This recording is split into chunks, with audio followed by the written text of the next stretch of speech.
स्वागत है आप सभी का पीके स्टैटिस्टिक्स के चैनल में। आज हम बात कर रहे हैं एक महत्वपूर्ण टॉपिक जो कि असिस्टेंट रिसर्च ऑफिसर ARO जो कि एमपीपीएससी के द्वारा निकाली गई है।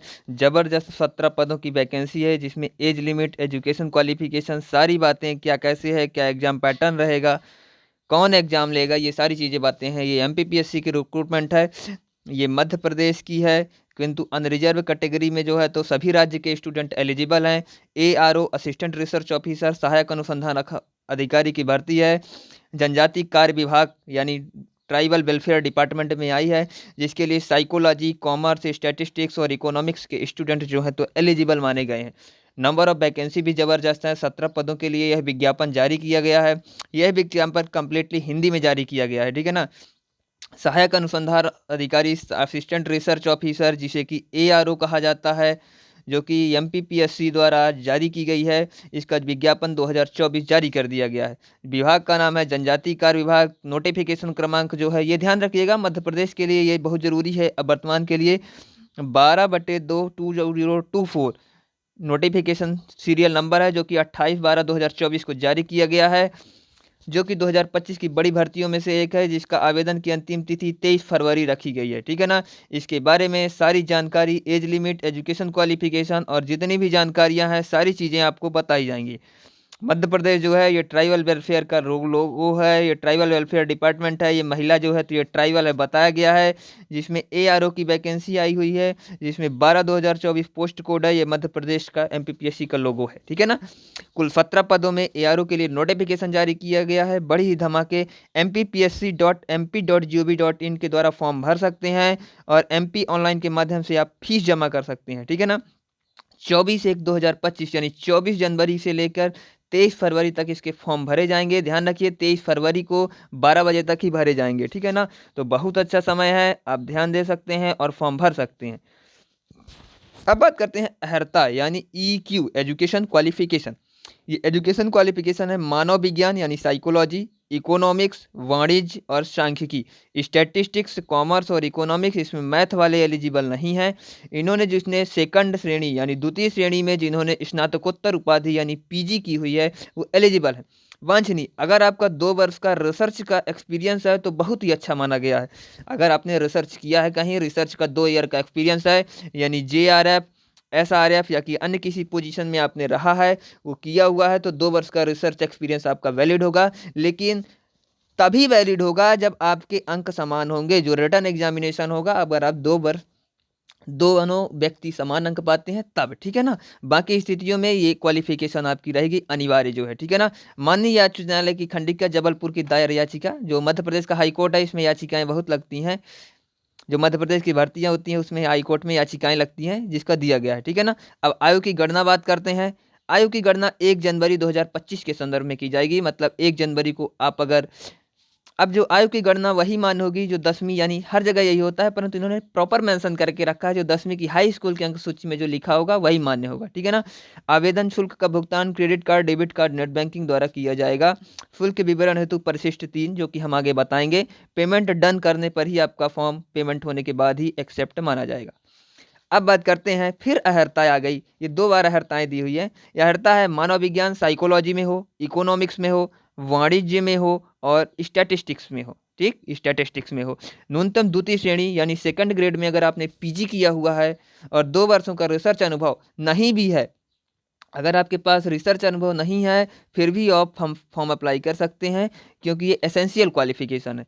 अब दिया हुआ है, माननीय उच्च न्यायालय मुख्य न्यायाधीश की जबलपुर में दायर याचिका क्रमांक 5096/2022 में पारित आदेश दिनांक 8 दिन के अनुसार जो रोजगार पंजीयन है, अगर मध्य प्रदेश के निवासियों के लिए रोजगार पंजीयन आवश्यक किया गया है, कि मतलब हम बेरोजगार हैं, ये पंजीयन होता है एक मध्य प्रदेश में, वो एलिजिबल है। मगर आप मध्य प्रदेश के बाहर के अभ्यर्थी हैं, ध्यान रखें ये स्टार बातें हैं, क्योंकि हमारे इस चैनल में मध्य प्रदेश से बाहर के भी विद्यार्थी देखते हैं स्टैटिस्टिक्स से रिलेटेड वैकेंसी। तो उनके लिए बता दूं कि अभ्यर्थियों को रोजगार कार्यालय में हमारे राजस्थान के जो भाई बंधु हैं, उत्तर प्रदेश के भाई बंधु हैं, दिल्ली से हैं, हरियाणा से हैं, पंजाब से हैं, बिहार से हैं या किसी भी दक्षिण भारत के राज्य से हैं, तो आप इसका फॉर्म अप्लाई कर सकते हैं। रोजगार कार्यालय में पंजीयन से आपको मुक्त रखा गया है। लेकिन मध्य प्रदेश के मूल निवासियों को रोजगार पंजीयन, अगर आप मध्य प्रदेश से हैं तो बात करते हैं, आपको रोजगार पंजीयन आवश्यक दिया गया है, जीवित रोजगार पंजीयन होना हो। आवेदन करते समय नहीं होगा, किंतु जब आप डॉक्यूमेंट वेरिफिकेशन के लिए जाएंगे तो आपके पास होना चाहिए, ठीक है ना। बाकी मध्य प्रदेश शासन में शासकीय निगम कार्य संस्था कर्मचारियों के लिए अनुपार प्रमाण पत्र मांगा जाएगा, ठीक है ना, उनके लिए भी रोजगार पंजीयन जरूरी नहीं है। इस विज्ञापन के अंतर्गत जो पद हैं, इसका एग्जामिनेशन सेंटर इंदौर, भोपाल, जबलपुर तथा ग्वालियर, 4 ही एग्जाम सेंटर दिए गए हैं। 4 एग्जाम सेंटर कौन कौन से हैं? इंदौर, भोपाल, जबलपुर और ग्वालियर। इसमें ध्यान रखिए, इसका ऑनलाइन एग्जामिनेशन नहीं होगा। एक और आपका प्लस पॉइंट मिलेगा, OMR बेस्ड एग्जामिनेशन होगा। OMR सीट दी जाएगी, आपका एग्जामिनेशन होगा जो कि MPBSC की वेबसाइट में आपको प्रकाशित किया जाएगा। आवेदन के आमंत्रण के समय परीक्षार्थियों के परीक्षा केंद्र में आवंटन हेतु शहर की जो उपलब्धता के आधार पर आपको दिया जाएगा, ठीक है ना। ध्यान रखिए, जो इसमें पॉइंट एक मेंशन कर देता हूं, जो अन्य राज्य के अभ्यर्थी हैं उनको भी इन्हीं एग्जामिनेशन सेंटर में आना होगा और फॉर्म भरना होगा, और जो मध्य प्रदेश के निवासी हैं वो अपने नियर बाई एग्जामिनेशन सेंटर को भरें और वहां पे जाके पेपर दें, ठीक है ना। अब बात करते हैं चयन परीक्षा के संबंध में, ये जो नियम है इनको पढ़ लीजिएगा। इसकी PDF जो है, तो हम बात करते हैं PK स्टैटिस्टिक्स के इस चैनल में आपको प्रोवाइड कर दी जाएगी, ठीक है ना। इस चैनल में जाके PK स्टैटिस्टिक्स अगर आप सर्च करते हैं, चाहे यूट्यूब में सर्च कर लीजिए, टेलीग्राम में कर लीजिए, फेसबुक में कर लीजिए, इंस्टाग्राम में कर दीजिए, आपको ये चैनल मिल जाएगा, ठीक है ना। काफ़ी अच्छा और पॉपुलर चैनल है। स्टैटिस्टिक्स के जो स्टूडेंट प्रिपरेशन करते हैं उनको पता है ये चीज़ें। चयन प्रक्रिया के संबंध में शासन द्वारा समय समय पर जो संशोधन प्रदान किए जाएंगे उसको भी आप देखते रहिएगा। पाठ्यक्रम पाठ्यक्रम विज्ञापन के भाग H में संलग्न किया गया है, ठीक है ना। तो पाठ्यक्रम के बारे में भी बात करेंगे, आपको सारी चीजें आयोग की। अब देखिए वैकेंसी, भारत के नागरिकों तथा भारत के संविधान के तहत मान्य अन्य श्रेणियों में आवेदकों को जनजातीय कार्य विभाग, tribal welfare department, TWD department के अंतर्गत विभिन्न भर्ती परीक्षाओं में सहायक सांख्यिकी अधिकारी ARO असिस्टेंट रिसर्च ऑफिसर के लिए जो है तो वो वैकेंसी निकाली गई है, ठीक है ना। ARO की वैकेंसी बहुत अच्छी वैकेंसी मानी जाती है। अब इसमें जो पदों की संख्या, अनरिजर्व के लिए 5, SC के लिए 3, ST के लिए 3, OBC के लिए 5। अब ध्यान रखिए, ये OBC की जो 5 वैकेंसी है, अब ये 3 वैकेंसी भी हो सकती है, और अनरिजर्व की जो 5 है वो 7 वैकेंसी भी हो सकती है। तो आप 5 और 7 इसको दोनों मान के चलें, या कि लगभग 5 से 7 वैकेंसी आएगी, और OBC के लिए 3 से 5 वैकेंसी आएगी। EWS के लिए 1 वैकेंसी जो कि सिर्फ मध्य प्रदेश राज्य के उम्मीदवारों के लिए आरक्षित की गई है, और OBC की वैकेंसी भी इसी के लिए। अनरिजर्व की वैकेंसी जो है उसमें किसी भी राज्य के उम्मीदवार और मध्य प्रदेश के अनरिजर्व के जो सामान्य श्रेणी के स्टूडेंट है उनके लिए आरक्षित की गई है, ठीक है ना। अब बात करते हैं मैंने ये 7 और 3 क्यों लिखा, इसकी बात करते हैं। मध्य प्रदेश में जो है तो OBC के लिए 27% का आरक्षण दिया गया है, किंतु इसमें कई याचिकाएं चल रही हैं, जिसके तहत ये 5 वैकेंसियां 87% के तहत, और 2 वैकेंसियों में जो कि काल्पनिक रखी गई हैं, जिसमें जनरल यानी अनरिजर्व की वैकेंसी और जो है तो OBC दोनों के स्टूडेंट शामिल किए जाएंगे। माननीय उच्च न्यायालय के आदेश के अनुसार ही आपको ज्वाइनिंग दी जाएगी इन 2 पदों में। 5 पद सीमित है, ठीक है ना, 5 पद फिक्स हैं। और ये देखिए 3 और 2 जो 5 लिखे हुए थे OBC कैटेगरी के लिए, ये पद भी माननीय उच्च न्यायालय के अनुसार, आदेश के अनुसार ही होंगे, जो कि 87% और 13% के प्रावधान में। यानी ये 5 और 2 7 वैकेंसियां जनरल के लिए, और 3 और 2 5 वैकेंसियों में जो 2 वैकेंसियां दोनों में कॉमन रखी गई हैं, वो वैकेंसियां मतलब सिर्फ 2 वैकेंसी ही पेंडिंग में रहेगी। बाकी आपके 15 पदों में जो है तो ज्वाइनिंग दी जाएगी, ठीक है ना। 15 पदों में ज्वाइनिंग दे दी जाएगी। 2 पद सीमित रहेंगे, जिसमें 2 पदों में 4 व्यक्तियों का सिलेक्शन किया जाएगा। कैसे किया जाएगा 4 व्यक्तियों को? इन 2 पदों में 2 स्टूडेंट OBC के और 2 स्टूडेंट अनरिजर्व कैटेगरी के वेटिंग लिस्ट में रखे जाएंगे, और जो आदेश आएगा उसके अनुसार इन पदों में भर्ती प्रक्रिया संपन्न होगी, ठीक है ना। और 15 पदों के लिए पूरी कंप्लीट आवेदन प्रक्रिया चलेगी। ये बातें इतने डिटेल से कोई नहीं बताएगा, ये वीडियो हर व्यक्तियों के लिए इंपॉर्टेंट है। अब पद का विवरण देखिए, मैंने अपने से नहीं लाया है कुछ, ये सारी चीज़ें नोटिफिकेशन में दी हुई हैं। मैं नोटिफिकेशन को अच्छे से डीपली स्टडी करके लाया हूँ, ठीक है ना। ये देखिए, अब बात करते हैं। विभाग का नाम ट्राइबल वेलफेयर डिपार्टमेंट कहलाता है, राजपत्रित। अब गस्टेड ऑफिसर ज्वाइन होते ही ARO जो होता है असिस्टेंट रिसर्च ऑफिसर, वो ARO गस्टेड ऑफिसर होता है, राजपत्रित द्वितीय श्रेणी का है। ये पद अस्थायी लेवल का है। आपका जो पे ग्रेड रहेगा, पे ग्रेड में बहुत 15,600 से लेकर 39,000 और 5400 रुपये ग्रेड पे, मतलब लगभग आपका 1 लाख रुपए की सैलरी आपको मिलेगी, ठीक है ना। क्योंकि इसमें TA DA महंगाई भत्ता, ये वेतन जो है जो छठे वेतनमान के अनुसार है। अगर आपके 7वें वेतनमान और 8वें वेतनमान जो होगा, 7वें वेतनमान में स्तर दे होगा, ठीक है ना। जनजाति ब्याज विभाग में, अनुसूचित जाति कल्याण विभाग में पदीय दायित्वों का निर्वहन में विभागीय ऊर्जाओं की गतिविधियों का संचालन करना आपका काम होगा।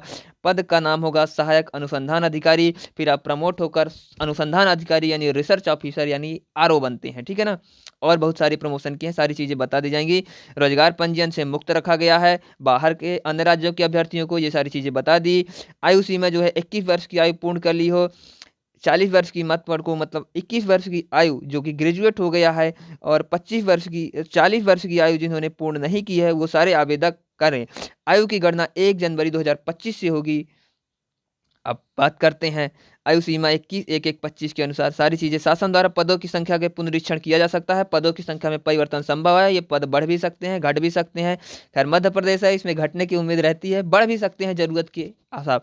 दिव्यांगजन और ईडब्ल्यूएस सबके लिए बताया गया है, किसी भी डिपार्टमेंट के हो। चयन प्रक्रिया इस विज्ञापन के अंतर्गत विज्ञापित पदों में ओएमआर की परीक्षा होगी, ओएमआर बेस्ड होंगे। कितने नंबर के क्वेश्चन आएंगे, ये डिटेल सिलेबस ऑफिशियल नोटिफिकेशन आपको जारी कर दिया जाएगा, ठीक है ना। पाठ्यक्रम, परीक्षा का पाठ्यक्रम, परीक्षा की तिथि, प्रवेश की उपलब्धता की तिथि यथा समय आयोग की वेबसाइट mpsc.gov.in में आपको जारी कर दिया जाएगा। आप देख सकते हैं। अब सारी चीजें मैंने कंसाइज वे में बता दी। विज्ञापन 28/12 यानी 28 दिसंबर को जारी हुआ है। 24 जनवरी से लेके 23 फरवरी तक के बीच इसके फॉर्म भरे जाएंगे। 23 फरवरी को इसकी लास्ट डेट है, दोपहर 12 बजे ही है, 12 PM में। ऑनलाइन में त्रुटि सुधार 29 जनवरी से लेकर 25 फरवरी के बीच आप त्रुटि सुधार भी कर सकते हैं। प्रवेश पत्र की उपलब्धता ये यथा समय आयोग की वेबसाइट पर घोषित किया जाएगा। आयोग की वेबसाइट घोषित करते घूमते रहिएगा, नहीं आप मेरे पीके स्टैटिस्टिक्स चैनल को फॉलो कर दीजिएगा, मैं एक एक चीजें इसके बारे में बताऊंगा। अब ध्यान रखिए, जो मूल निवासी उम्मीदवार हैं, मूल निवासी SC, ST, OBC और EWS, उनके लिए फॉर्म फी 250 रुपये और 500 रुपये अन्य श्रेणी के अभ्यर्थियों तथा मध्य प्रदेश के बाहर से निवासी के अभ्यर्थियों के लिए दिए गए हैं, ठीक है ना। फॉर्म जरूर अप्लाई करिएगा। 17 पोस्टें हैं, काफ़ी अच्छी पोस्टें मानी जाएगी। जनजाति कार्य विभाग के अंतर्गत है, काम भी बहुत ज़्यादा नहीं होता। मनोविज्ञान, साइकोलॉजी, कॉमर्स और स्टैटिस्टिक्स वाले स्टूडेंट मेनली, और इकोनॉमिक वाले student also eligible in this post. MPPSC Madhya Pradesh की बहुत बड़ी सांख्यिकी के लिए बहुत बड़ी भर्ती परीक्षा है, जो कि 17 पदों के लिए जारी की गई है। ये सारी चीज़ें आपको बता दिया गया है। कोई डाउट हो, कोई क्वेरी हो तो आप बता सकते हैं। पीके स्टैटिस्टिक्स टेलीग्राम के स्टैटिस्टिक्स ये स्पेलिंग है, ध्यान रख लीजिए। स्टैटिस्टिक्स की स्पेलिंग यही होती है। आप चैनल को ज्वाइन कर सकते हैं, फॉलो कर सकते हैं, कोई क्वेरी हो इससे रिलेटेड। अब बात आती है, एक और डाउट था, हाँ बच्चों का एक और डाउट था सिलेबस के बारे में, ठीक है ना। क्या था? सिलेबस। सिलेबस बता दूं, अभी इसका सिलेबस जो है तो आयोग ने जारी नहीं किया है। जैसे ही इसका सिलेबस और एग्जाम पैटर्न जारी करता है, मैं आपको जो है तो बता दूंगा, इन्फॉर्म कर दूंगा, वीडियो के माध्यम से टेलीग्राम चैनल में सेंड कर दूंगा। कोई दिक्कत हो, थैंक यू फॉर वॉचिंग। यार एक काम कर लो यार, लाइक नहीं करते हो और वीडियो को शेयर नहीं करते हो। अगर आप ऐसी भर्तियों की तैयारी करते हैं तो आप चैनल को सब्सक्राइब कर लीजिए, वीडियो को लाइक कर लीजिए। थैंक यू फॉर वॉचिंग, मिलते हैं नेक्स्ट वीडियो में। कोई डाउट हो आप फॉर्म जरूर अप्लाई करिएगा, कोई डाउट हो मैं रिप्लाई करूंगा, कमेंट बॉक्स में खुला हुआ है। थैंक यू फॉर वॉचिंग, मिलते हैं नेक्स्ट वीडियो में।